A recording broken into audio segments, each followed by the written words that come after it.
Pessoal, vamos aqui para mais uma questão no nosso simulado preparatório do exame de suficiência CFC 2019-1. Questão de número 18 lá do nosso simulado trata da questão de apuração do imposto de renda da pessoa jurídica, então uma questão da área tributária, né? Estamos trabalhando em cima dessa questão, até porque esse assunto é recorrente, né, da banca, e também porque no nosso simulado tivemos um baixo índice de acertos, então precisamos dar uma revisada nesse conteúdo, né? Então vamos lá. A questão diz o seguinte, né? Ela é uma adaptação de uma outra questão que já foi trabalhada no CFC, né?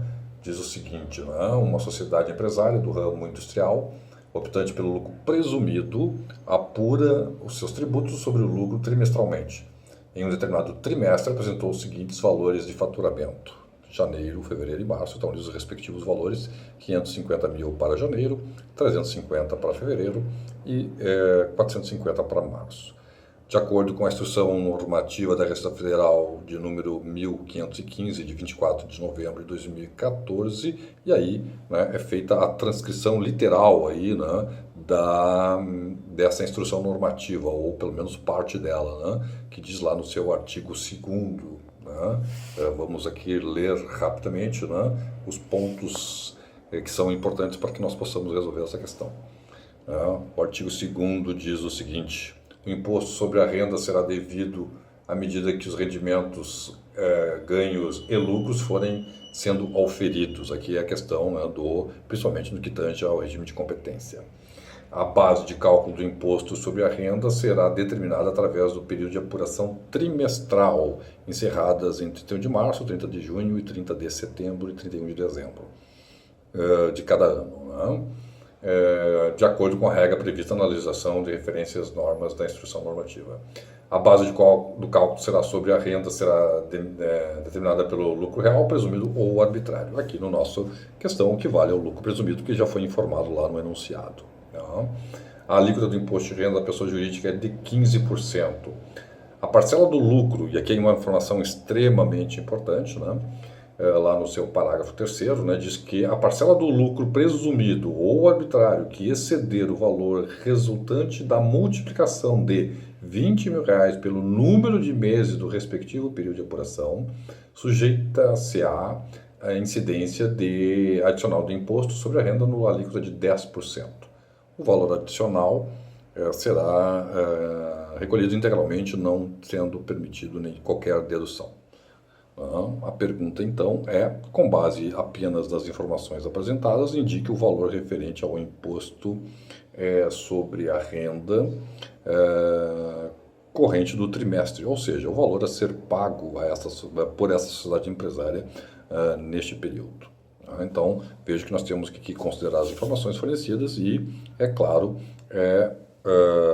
os valores aqui do faturamento apurado. Então, vamos lá. Vejamos que, se nós levarmos literalmente, né, o que está escrito na instrução, né, nós vamos facilmente chegar à resolução dessa questão. Primeiro ponto, né, ela diz ali que está dito no enunciado, e a normativa reforça isso, né? O período de apuração é trimestral. Então vamos lá, então vamos ter que considerar o período, esse trimestre. A base de cálculo será o faturamento. Então nós vamos ter que considerar aqui o somatório do faturamento neste período de apuração, que neste caso, somando esses valores, nós vamos chegar a R$1.350.000.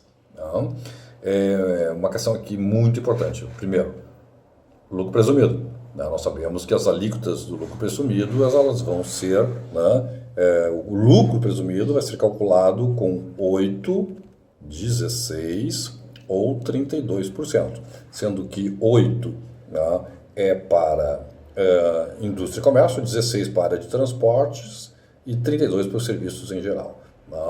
Veja que ele não fala dessas alíquotas, mas ele diz aqui no enunciado que a empresa é do ramo da indústria, ou seja, nós temos que aplicar aqui então a alíquota de 8%. Tá? Então, essa é a nossa base de cálculo. Tá? Nós vamos aplicar, então, a presunção do lucro, que neste caso será de 8%, e temos, então, um lucro presumido aqui de R$108 mil. Ok? Muito bem. Este é o lucro presumido, essa é a base de cálculo, e sobre este valor, então, eu vou aplicar a alíquota que está informada ali na própria normativa, né, que é de 15%. Né? 15% dos 108 mil, nós vamos ter, então, o valor relativo a 16.200. Tá? Muito cuidado aqui, né? Não vamos nos deixar levar por essa informação, porque já aparece, né, letra A, exatamente esse valor. Mas cuidado, nós não devemos nos deixar levar por isso, porque além dos 16.200, é dito que eu tenho a questão do adicional do imposto. Aqui na própria normativa diz que a cada mês de período, multiplicado pelos números de meses de apuração, né, eu vou calcular os 20 mil, né, e o excedente terá 10%. Então vamos lá. O que nós vamos fazer aqui? Eu tenho R$20 mil. Tá? O meu período de apuração é trimestral, ou seja, 3 meses, como nós podemos perceber, né? 3 meses. Então, vamos lá, 20 mil pelo período de apuração vezes 3 meses, isso é igual a 60 mil. Tá? Muito bem. O que eu tenho que comparar esse 60 mil ao quê? Ao lucro presumido. Tá? Então, o resultado, o lucro presumido que exceder a 60 mil terá o adicional. Qual é o lucro presumido aqui? É 108. Então, em relação aos 108 mil, 108 mil, eu vou comparar com o quê? Com 60. Quanto que efetivamente excedeu aqui, nesse período, o lucro presumido? Ele excedeu em R$48 mil. Sobre estes R$48 mil, eu vou aplicar 10%, ou seja, 4.800. Então, o que a empresa vai pagar efetivamente é aqueles 16.200 que nós já havíamos calculado anteriormente, mais o adicional. Então, 16.200 mais 4.800, a soma disso é R$21 mil, ou seja, letra C. Então, veja que essa questão relativamente simples, mas requer uma atenção, principalmente no que tange à questão do adicional de imposto.